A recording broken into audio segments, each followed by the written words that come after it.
Christians who made a difference. Today we are looking at the life of an Australian social reformer whose work was motivated by a desire to do God's will. Her name is Caroline Chisholm. In the early days of free settlement in Australia, she was a pioneer in advocating strong social justice principles. She was born Caroline Jones in 1808 in Northampton, England, to a well-to-do farming family with a generous philanthropic outlook. She was progressive in outlook and in charitable work, and was a practising Christian. At the age of 22, Caroline accepted a marriage proposal from Captain Archibald Chisholm of the East India Company on the condition that she could continue doing philanthropic work. As he was a Catholic, she converted to Catholic Christianity. He was posted to India in 1832, and there Caroline established a school for the daughters of poor soldiers. When Captain Chisholm was granted 2 years' leave because of ill health, the Chisholms decided to spend the time in Australia.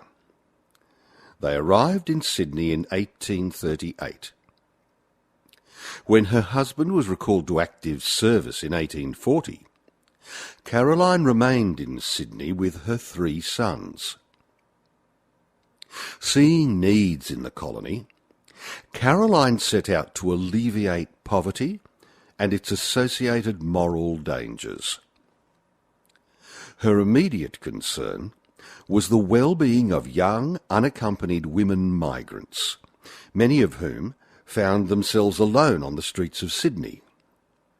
With no contacts in the colony, no experience, and no prearranged employment, they often found themselves recruited into prostitution.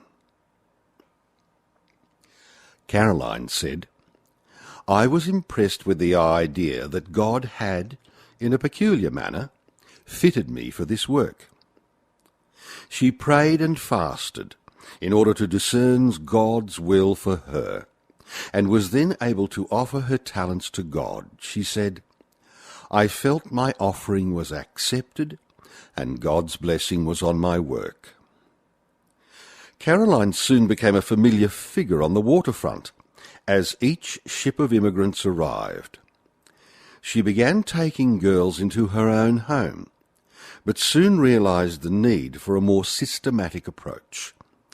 She lobbied Governor Gipps for assistance in establishing a home where these girls could be housed until suitable employment could be found for them. Eventually, he agreed to allow her to use the disused immigrant barracks in Bent Street, and it was not long before the barracks were accommodating 100 young women. While jobs were scarce in Sydney, there were jobs in rural areas. As many of the women were too frightened to leave the city to take on work in the country, Caroline personally led parties of young women into the interior, where they took on work as servants on country properties. Caroline believed that encouraging family life would help solve the social problems of the colony, so she dedicated much of her energy to reuniting the families of emancipists and free settlers. She developed a scheme for settling families on the land with long leases, but met opposition from the landowners. Undaunted, she arranged the settlement of some families at her own expense.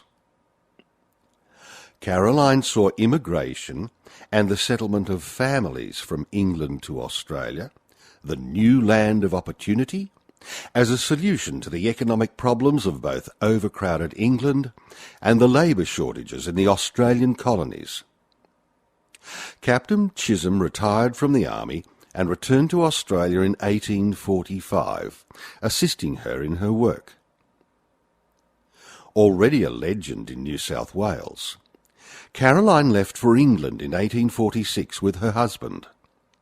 There she published pamphlets promoting emigration and established the Family Colonisation Loan Society with a committee of wealthy London merchants. The society chartered ships to take emigrants to Australia. Intending emigrants placed their savings with the society, which then lent them the balance of their passage money. Agents in Adelaide, Melbourne and Sydney secured them employment and collected the repayment of the loan by easy instalments.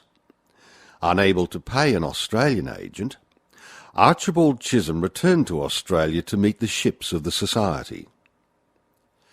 The family were reunited 3 years later and settled at Kyneton in Victoria.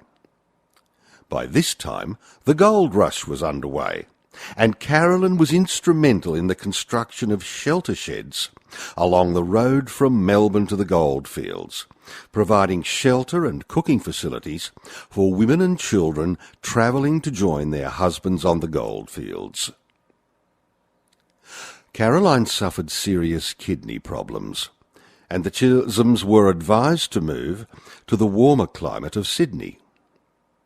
There, Caroline established a school for girls as a means of gaining an income. During her last years in Australia, she lived in relative obscurity, yet she saw many of her ideas accepted. In 1866, the Chisholms left for England, where they were granted a pension of £100. Caroline died in 1877. Her grave at Northampton bears a headstone inscribed, "The Emigrant's Friend." Many institutions and places have been named in honour of Caroline Chisholm. She was a woman of Christian faith and compassion, whose vision and influence helped improve the lives of many people. Christians who